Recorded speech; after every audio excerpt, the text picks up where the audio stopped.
Welcome and welcome to Enterprise Friday on Enterprise.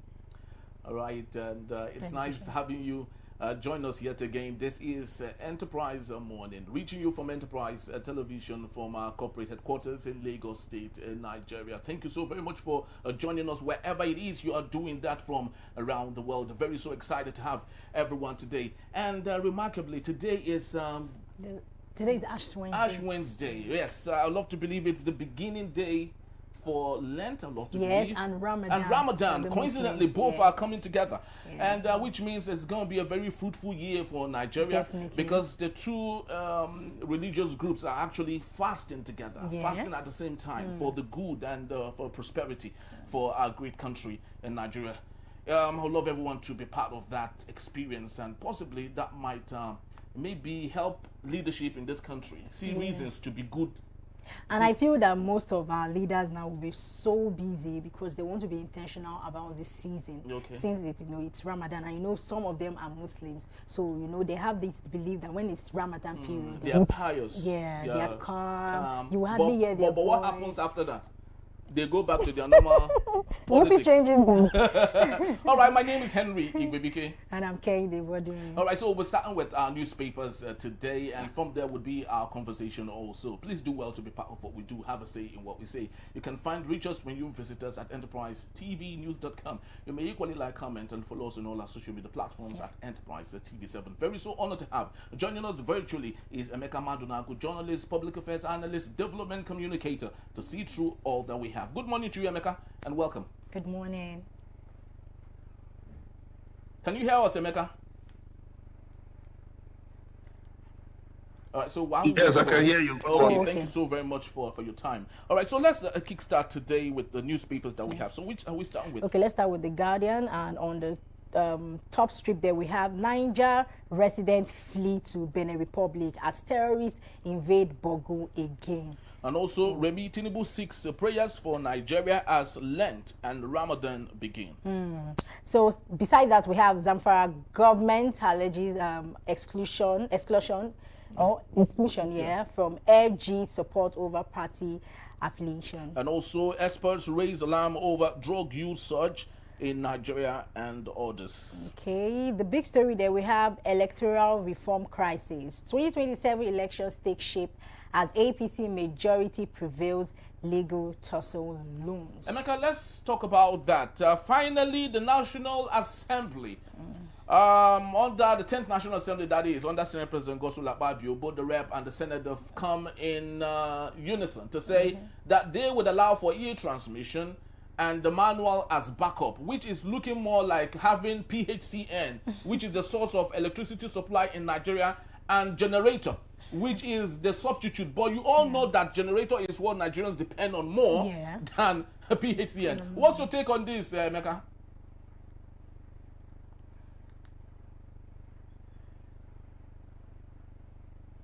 Emeka, are you there?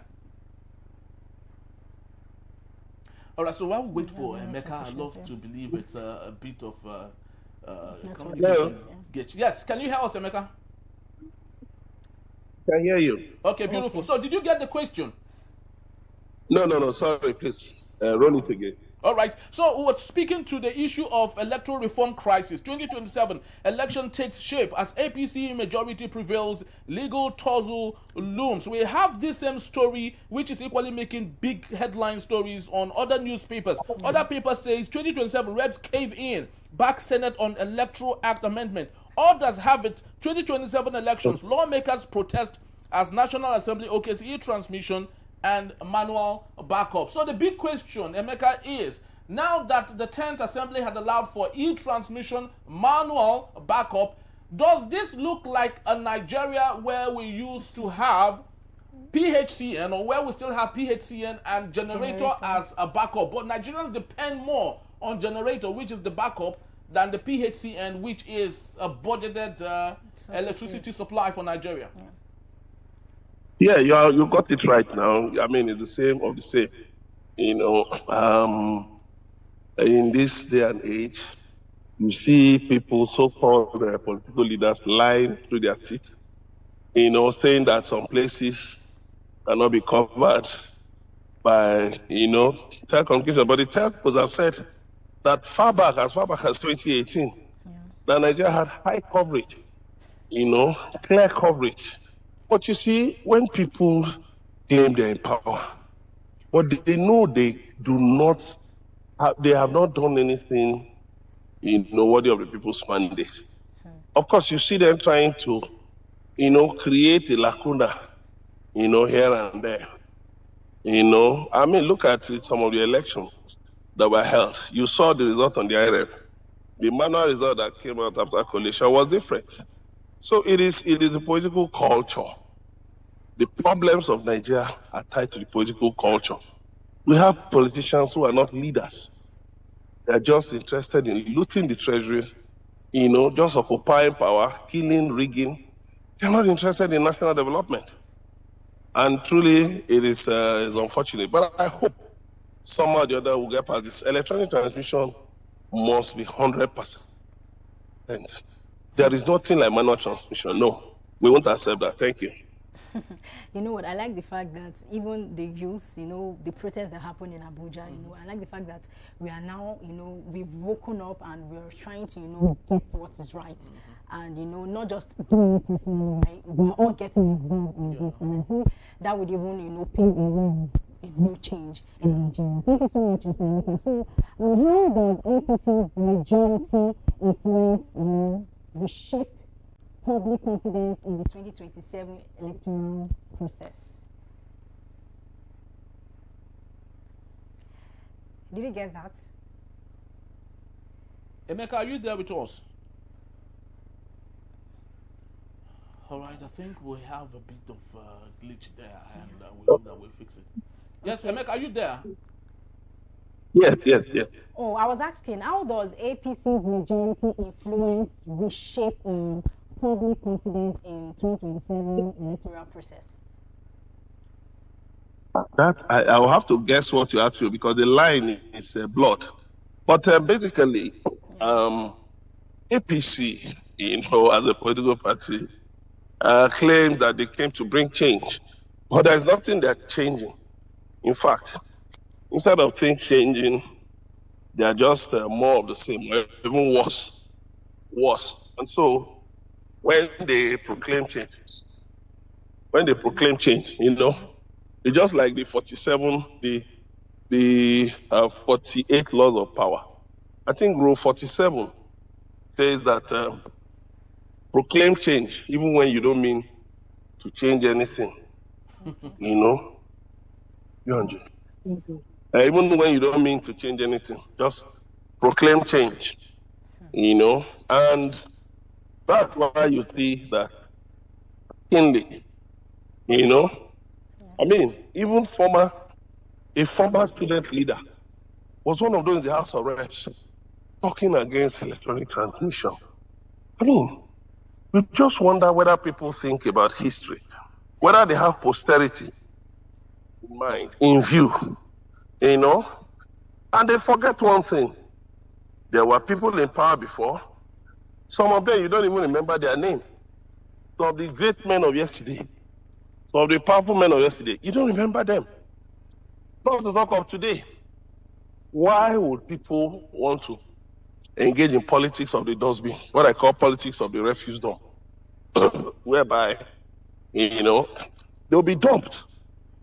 After, they'll be discarded. Time, history will discard them. And of course, they'll be of no use. Well, if that is the path they have chosen, that is what they will get. Thank you. All right, if that's the path they have chosen, that is the path they will get. History is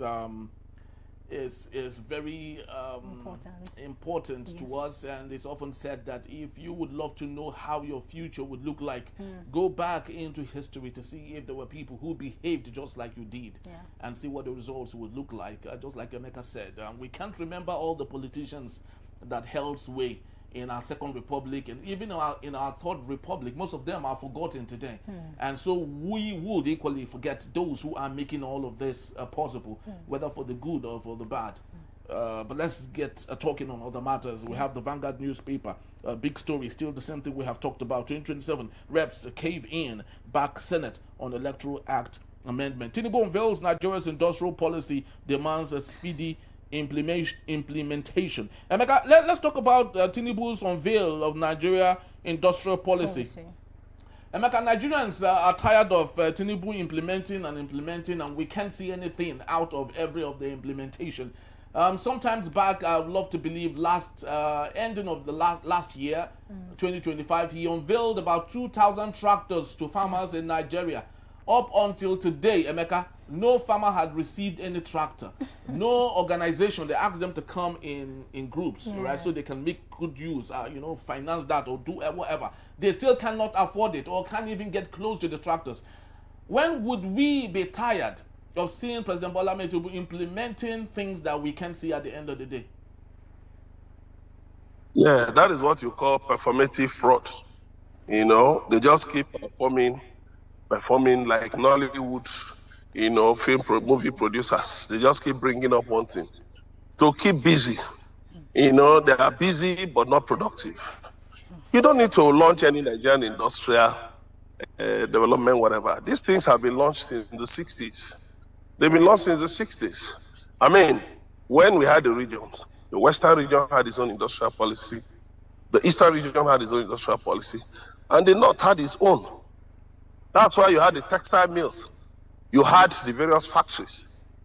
Even private individuals. There was this man called Chief Ferdinand. I've forgotten his surname. But he was a prominent industrialist in Imo State. One of the few individuals who embraced industrialization early. You had a lot of people. Then, how many will I begin to name? You had all the Exide batteries, you had Berek, name it. But what killed them? We went devaluing the Naira, so imported products became cheaper than locally made ones. We didn't develop our resource base.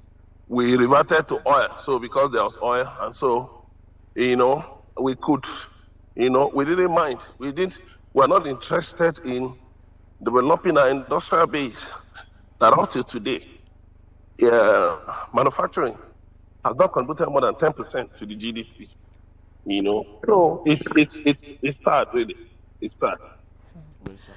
Okay, how does this policy address Nigeria's industrial stagnation? When it comes to bringing up policy, and when you bring up the policies, or when the government bring up the policies, we don't see at the end of the day, we can't even see the result, or we can't even tell what it's going to be. So how does this now address Nigeria's industrial stagnation? Your voice is muffled as you're talking, but it's okay. But were you able to get my question, sir? All Tinubu has just done. It just, like I said, it's just magic. I'm sorry, it's just a show. There's nothing to hold on to. Because you see how power supply crisis, we are still in the power supply crisis. Yeah. We are still in a power supply crisis. No power supply. Look at the cost of importing industrial raw materials. It's still very high. And then the cost of clearing. What about the cost of clearing them? It's still very high. Look at the custom. Denying that they've been arbitrarily fixing exchange rate for import. So what do you have? There's insecurity all over the reckless devaluation of the Naira and the reckless borrowing have raised, the cost of debt servicing so highly that we have to spend a lot of money, on debt servicing. Not even debt repayment, debt servicing. So when you look at all these things, when you look at So when you look at all these things, like, it's difficult to produce locally, because the government, again, is not actually interested in local production. It's not interested in people bringing in money, briefcase investors, portfolio investors, bringing in money into the money market and the capital market. Buying treasury bills, buying bonds, and then you can imagine $16 billion has come into Nigeria in recent years, but out of it, only 3.3% was actually foreign direct investment. In terms of money that actually, went towards real investment, sustainable investment. So, by the time all these things, come to an end, and then they pay the investors, what will happen next? So that's where the problem is. Thank you. Yes, that's where the problem is, and we hope that things would get better if it's possible to have that that is with the crop of leaders that we have. But we have other matters now from the Punch newspaper. 432 billion naira probe. EFCC extends El-Rufai's detention as lawyers pushes for a bail. We equally have other matters there. Cash crunch. Minister laments as 10 trillion naira capital funding stalls. Yes. Okay, we have Ondo APC chair beaten as party meeting erupts in chaos. Emeka, why do you think is this APC versus APC at this point? What is wrong with these people? They've been given the party. They are doing everything to ensure that the party wins, and now it's becoming an infighting. Is APC about to implode like we are seeing right now in Ondo State?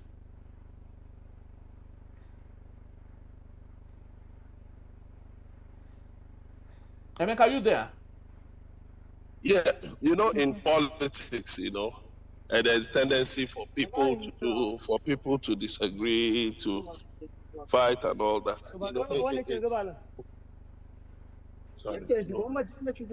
There's a tendency for people to disagree, to quarrel, and all that. But they will resolve everything. It's not a problem. Infighting is not a problem. They will resolve everything. Thank you. All right, we hope that they resolve everything, and that's just about the time we have for now. And just to let you know, Emeka will still be here to take us on our main conversation when we return. Baba-Ahmed demands a full judicial probe into corruption claims, airport detention allegation, and a poison procurement scandal on El-Rufai and Ribadu. That in a beat. Enterprise Morning at 8. Don't go anywhere. We'll be right back.